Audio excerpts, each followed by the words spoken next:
తొలకరి జల్లులు పడడంతో కృష్ణానది పరివాహక ప్రాంతంలో ప్రజలు వజ్రాల కోసం వెతుకులాట మొదలుపెట్టారు. ఒక్క వజ్రం దొరికినా చాలు అదృష్టం వరిస్తుందన్న ఆశతో ఎన్నో కుటుంబాలు కృష్ణానది పరివాహక ప్రాంతంలో పొలం బాట పట్టాయి. ఉమ్మడి కృష్ణా జిల్లాలోని పలు గ్రామాల్లోని ప్రజలు ఇప్పుడు వజ్రాల కోసం అన్వేషిస్తున్నారు. కృష్ణానది ఒడ్డు విలువైన వజ్రాలకు నిలయంగా నిలిచిందని చరిత్ర చెప్తోంది. కోట్ల విలువైన కోహినూర్ వజ్రం కూడా ఇక్కడే దొరికింది.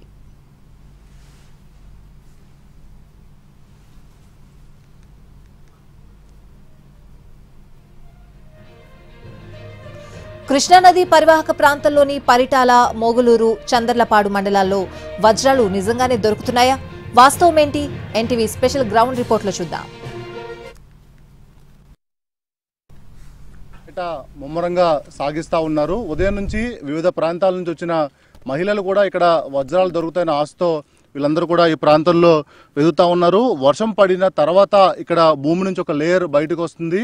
ఆ తర్వాత చాలా క్లీన్గా అబ్జర్వ్ చేస్తే కొన్ని వజ్రాల దొరికే అవకాశం ఉందని ఒక విశ్వాసం, ఒక నమ్మకంతో వీళ్ళందరూ కూడా ఇక్కడ వజ్రాల వేట కొనసాగిస్తూ ఉన్నారు. ఖమ్మం నుంచి తో పాటు మిగిలిన అనేక ప్రాంతాల నుంచి మహిళలంతా వచ్చి ఇక్కడ వజ్రాల వేట కొనసాగిస్తూ ఉన్నారు. అసలు వీళ్ళ నమ్మకాలు ఏంటి, అసలు వీళ్ళకి ఏం చెప్పారు, వీళ్ళ వజ్రాలను ఎలా ఐడెంటిఫై చేస్తారు, ఇక్కడ రాళ్ళని ఏ విధంగా వెతుకుతున్నారు అనేది వాళ్ళని అడిగే తెలుసుకుందాం. అమ్మా చెప్పండి అమ్మా, ఎక్కడి నుంచి వచ్చారు?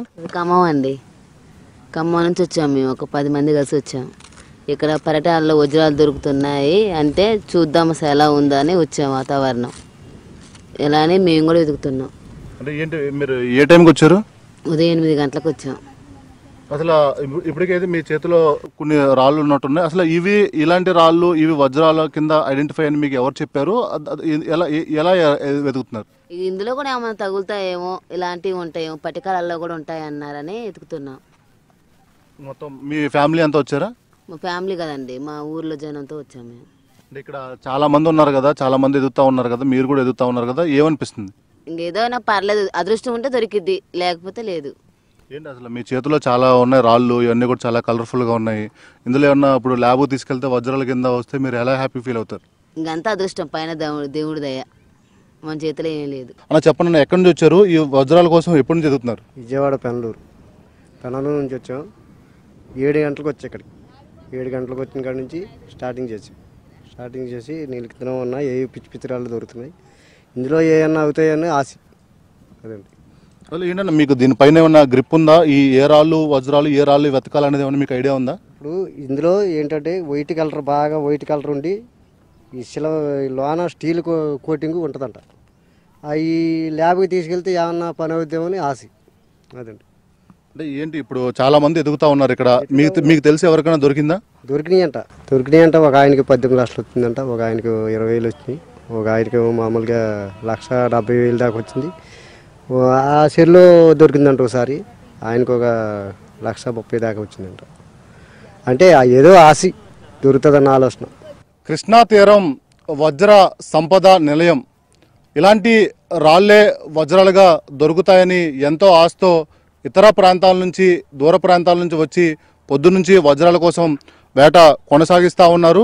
గతంలో అనేక కోట్ల విలువ చేసే వజ్రాలు కూడా ఈ పరిటాల ప్రాంతంతో పాటు కృష్ణానది పరివాహక ప్రాంతంలో దొరికిన పరిస్థితి మనకి రికార్డ్స్ చెప్తా ఉన్నాయి. కోహినూరు వజ్రం కూడా ఇదే ప్రాంతంలో దొరికింది. దాంతోపాటు అనేక కోట్ల విలువ చేసే వజ్రాలు కూడా ఇక్కడ దొరికాయి.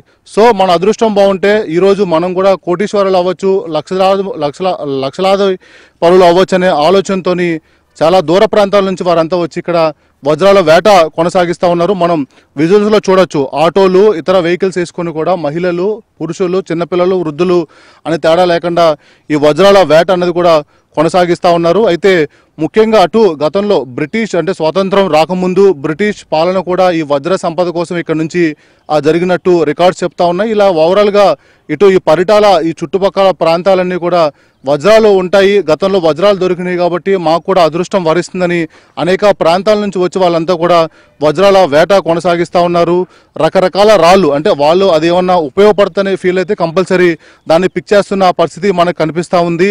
వర్షం అంటే ఋతుపవనాలు స్టార్ట్ అయినాయి, వర్షం పడిన తర్వాత భూమిలోంచి లేయర్ బయటకు వచ్చిన తర్వాత ఆ వజ్రాలన్నీ కూడా బయటకు వస్తాయి. చాలా క్లియర్గా మనం అబ్జర్వ్ చేస్తే ఒక వజ్రాలు ఒక కనుక ఉంటే అంతా కూడా ట్రేస్ అయ్యే అవకాశం ఉందని వాళ్ళంతా కూడా విశ్వసిస్తూ ఉన్నారు. దాంట్లో భాగంగానే ఇక్కడ ఆ వజ్రాల వేట అనేది కూడా ముమ్మరంగా కొనసాగుతూ ఉంది. అటు మహిళలు అదేవిధంగా పురుషులు ఏజ్ గ్రూప్తో సంబంధం లేకుండా ఇక్కడ ఈ వజ్రాల వేట అనేది కూడా కొనసాగిస్తూ ఉన్నారు. దాంతోపాటు అంటే ఇక్కడే సావరాలు ఏర్పాటు చేసుకుని మొత్తం కుటుంబ సమేతంగా ఇక్కడే ఉంటూ నైట్ పూట చీకటి పడిన తర్వాత రెస్ట్ తీసుకుని మిగిలిన అన్ని టైంలో కూడా ఈ వజ్రాల వేట అనేది కూడా కొనసాగిస్తూ ఉన్నారు. దాంట్లో భాగంగానే ఇక్కడ మనం ఈ పరిటాల గ్రామంలో చూసుకున్నట్టయితే మొత్తం వేలాది మంది ఇక్కడ వజ్రాల వేట అనేది కొనసాగిస్తూ ఉన్నారు. గతంలో అంటే అనేక కోట్ల విలువ చేసే వజ్రాలు దొరికినాయి కనుక ఈసారి కూడా దొరుకుతాయని ఎంతో ఆశతో ఆతృత వీళ్ళందరూ కూడా వెతుకుతూ ఉన్నారు. అదృష్టం బాగుంటే ఇలాంటి రాయి ఇప్పుడు మన చేతిలో ఏదైతే ఈ రాయి కనిపిస్తుంది ఇదంతా కూడా మెరుస్తూ ఉంది. ప్రజెంట్ మనం దీన్ని ఐడెంటిఫై చేయలేము. ఒకవేళ ల్యాబ్కి తీసుకెళ్తే ఇదే కనుక